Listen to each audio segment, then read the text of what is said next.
Hello YouTube, this is Morgan Airspeed Prime here with my next Boruto Manga chapter review. This one's going to be for chapter 27, which is called The Breakdown of Negotiations. And I thought this was a really good chapter. It was full-on character piece, and I really appreciated that because obviously Boruto and Kawaki's relationship, we know because of how they started the manga, that this is a very, very significant relationship in terms of where the series is going.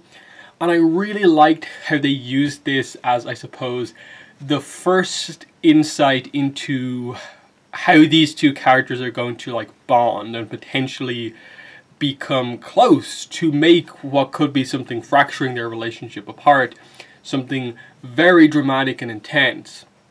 And I think obviously in a way, Kawaki was the star of this chapter. Boruto played his role well. I thought Naruto was used effectively in it as well. And I just really like what they're doing here with effectively just three characters, developing some very, very important kind of bonds in a way, in that, especially at the start, and you see Kawaki just kind of calm, still not exactly involved in everything going on, but just kind of, in a way, surprised at the normalness of just a little, a peaceful family table where there's maybe some minor arguments going on, but it's just they're eating breakfast or whatever together.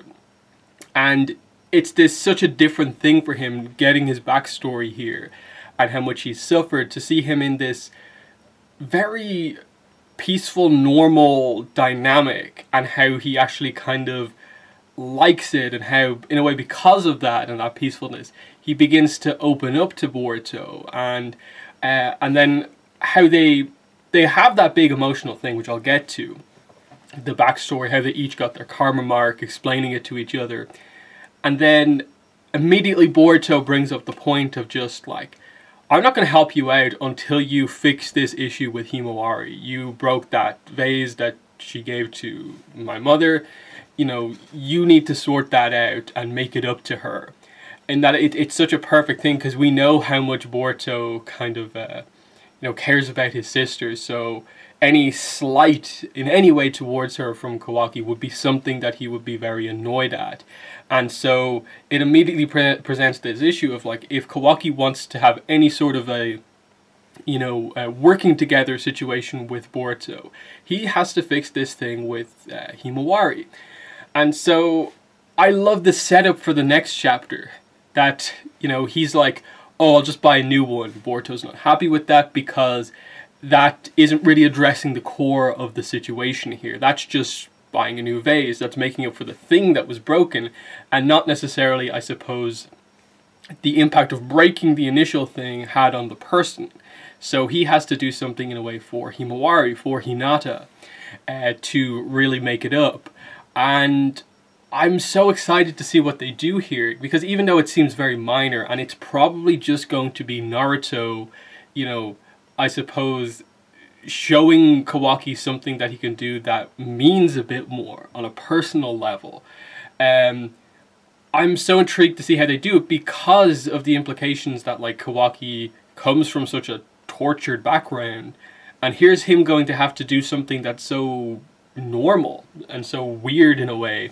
So I'm very interested to see what they do here, because in a way what they're doing is they are fully committing to Kawaki becoming part of the family here, in that this is going to be Naruto giving some like father type advice to Kawaki. They're very much going down the rival brothers road with Kawaki and Boruto. And if he makes things up to Himawari quite well, there might be a pretty interesting dynamic between those two of, in a way, part of why Kawaki's doing this is because, he sees how, like, innocent and nice Himawari is. He understands why he kind of needs to do this. So I think that's what they're really going for, and that's why potentially whatever breaks this up is such a dark thing, in that, like, potentially, like, what we know from the very start of the series is that Naruto is potentially, like, missing or dead, and it potentially is Kawaki's fault.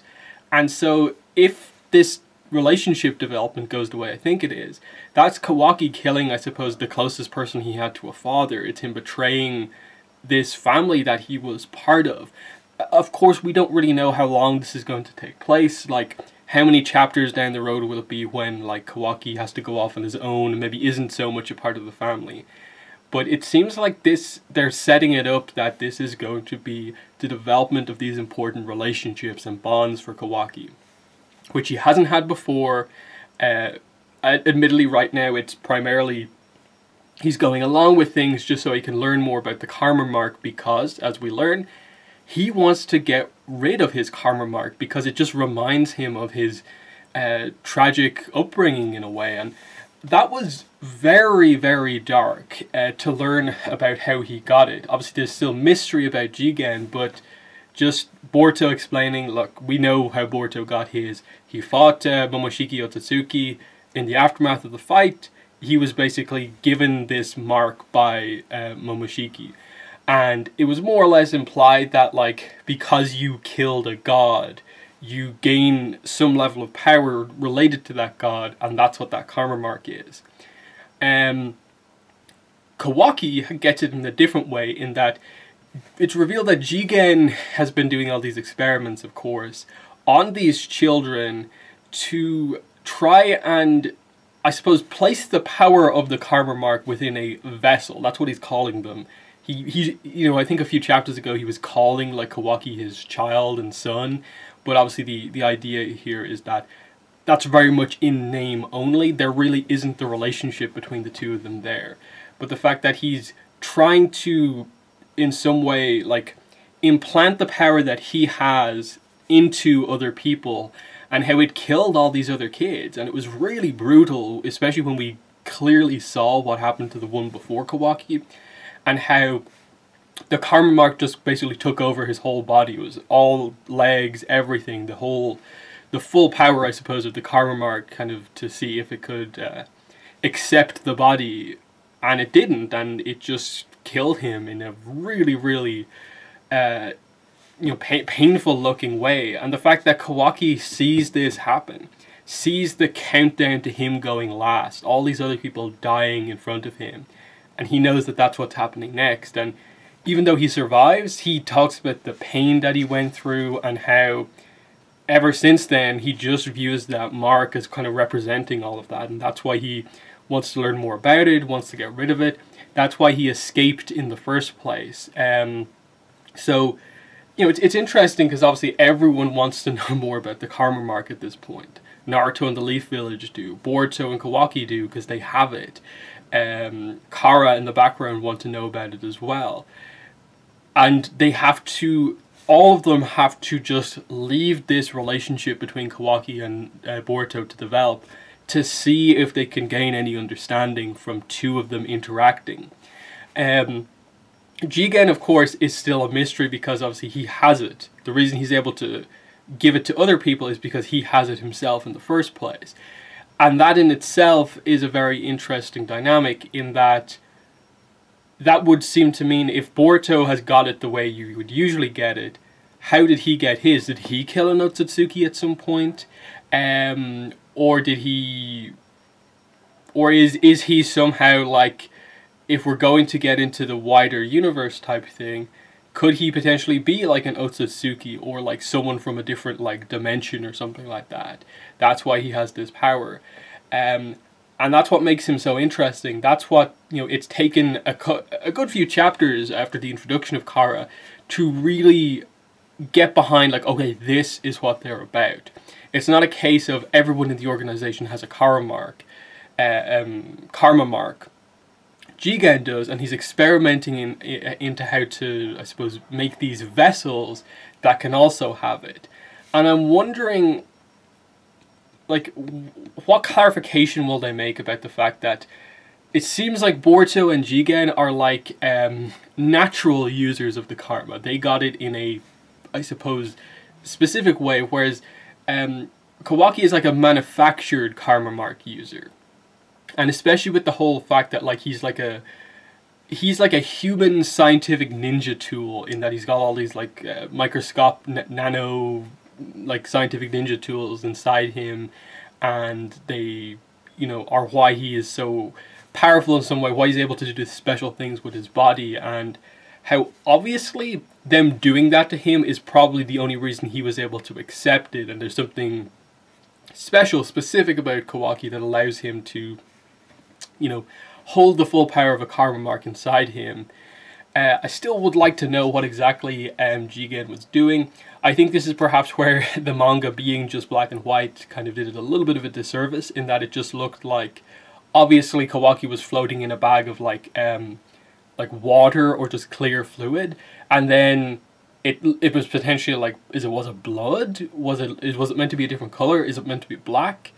Was kind of pumped in there, and that's what activated the kind of karma mark thing, activation power within them. And I suppose this is where at some point, I think relatively soon, they're going to have to get into an explanation of what exactly it is as such, in that it's still been relatively unclear as to the full scope of what exactly it is as such, in that like Boruto can block and kind of absorb, you know, chakra power. Is it just like a standard power boost type thing, or is it more of like, we know Otsutsuki people from that clan have a built-in natural power. That's what makes them sort of like this kind of exotic kind of alien species, is that humans only have chakra because of, you know, Kaguya and her having children, and, you know, the ninja world kind of spreading out from there because of that kind of human and Otsutsuki kind of union. But Otsutsuki people, but at a base level, have powers from the start. So is this karma mark like a direct kind of translation of that power, where on humans this is how it manifests if you don't get it just by being part human, part Otsutsuki? But again, that's kind of deeper lore stuff that they'll probably have to get into at some point. But right now, I think it's just very, very intriguing to see how they go, in that it's all very peaceful at the moment. Like, Kara seemed to be leaving Kawaki with Naruto and Boruto to do whatever they want. When is the action going to break out? How long are we going to be having this specific character focus on Kawaki and Boruto?